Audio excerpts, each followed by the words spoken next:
everyone, welcome to the Watchtower, and today I'm doing a graphic novel review of Batman Beyond the White Knight, written and illustrated by Sean Murphy. So we're going to jump into that right now, guys. Um,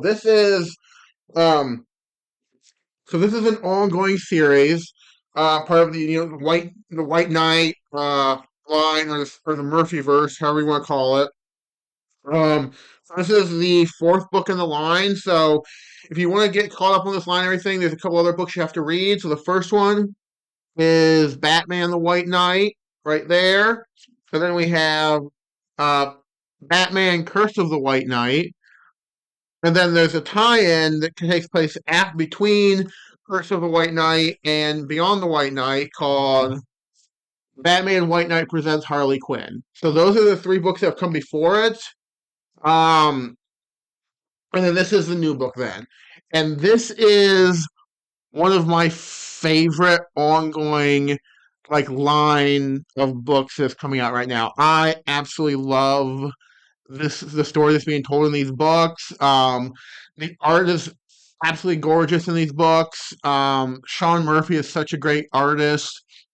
There's so and it's, and it's the characterization, everything is so well done. There's a familiarity to the characters, but also there's new wrinkles and twists and stuff added in to make them feel fresh and unique, and not really the same characters that you get in the main DC continuity. So just a really really fun book.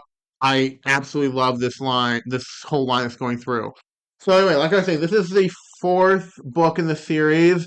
I really like the third one in the main thrust of the story because Harley Quinn was a tie-in, um, which has some information in it. But I always feel you don't have to 100% read this to follow everything that's going on in the story. But it is a nice read. It's a good thing to pick up if you wanted to read it. But this is the next one in the series. And the basic premise of this is there's going to be some spoilers in this.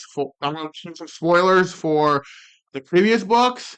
There's not going to be any spoilers for this, but there are going to be some spoilers for the previous stories. So the basic premise, if you read, Curse of the White Knight, is at the end of it, Bruce Wayne gets arrested and goes to prison. So this is 12 years after the events of that book with Bruce Wayne in prison. He's been in prison for 12 years. And there's a guy called Derek Powers who is the CEO of Gotham Motors, and he basically absorbs Wayne Enterprises assets and everything, and starts making his own Batmobiles and all this kind of stuff, and gets a new bat suit and puts this guy in it, and Bruce Wayne, realizes that the city is probably in danger. This guy kind of creates like a like a like a like a police state there and everything. So Bruce Wayne breaks out of prison and starts once again trying to protect Gotham and everything. Getting together, his Bat family and everything, Barbara Gordon, Harley Quinn, all that kind of people to help save the city. It's also his kind of Sean Murphy's take on Batman Beyond. So Terry McGinnis shows up in this. He's like the Batman Beyond character. Really cool, wrinkles and everything, and twist on how he does Terry McGinnis. Really great twists and all, and just character tweaks and everything, like what he does with Jason Todd in this. There's some character twists and stuff with Jason Todd. Really, really well done. All the characterization is really, really well done in this. I absolutely cannot recommend this book enough. And this is a black label book, so it is for mature audiences. So, there is a lot of violence, language, all that kind of stuff.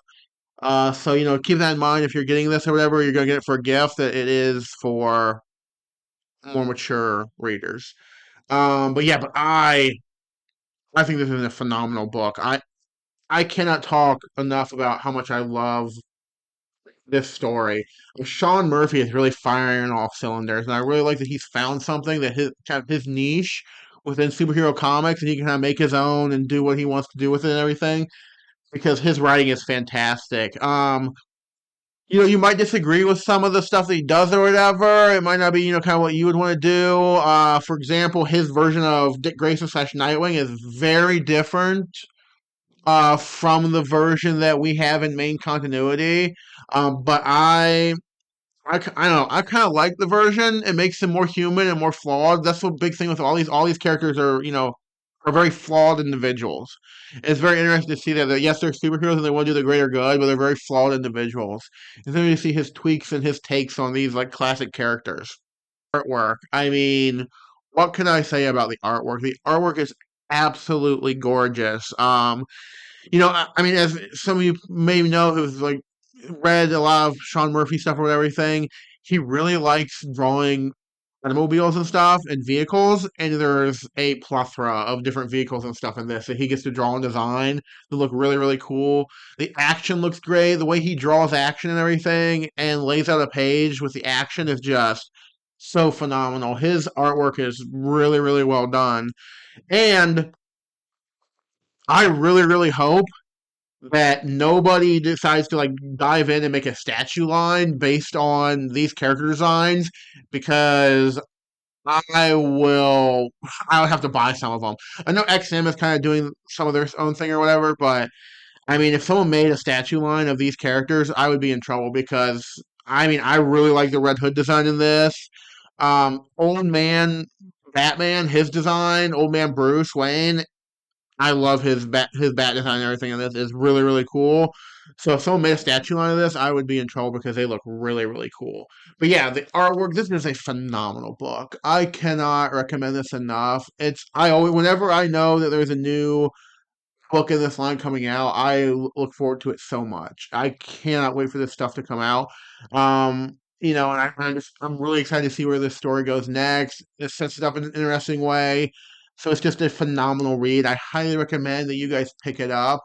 If you guys are fans of the other books in this line, definitely pick this up. It's a fun, awesome read, and it'll really make you think about superheroes and Batman in a different way. And that'll do it for me, guys. As always, thank you all so, so much for watching, and I will see you the next time I log in for Modern Duty up here in the Watchtower.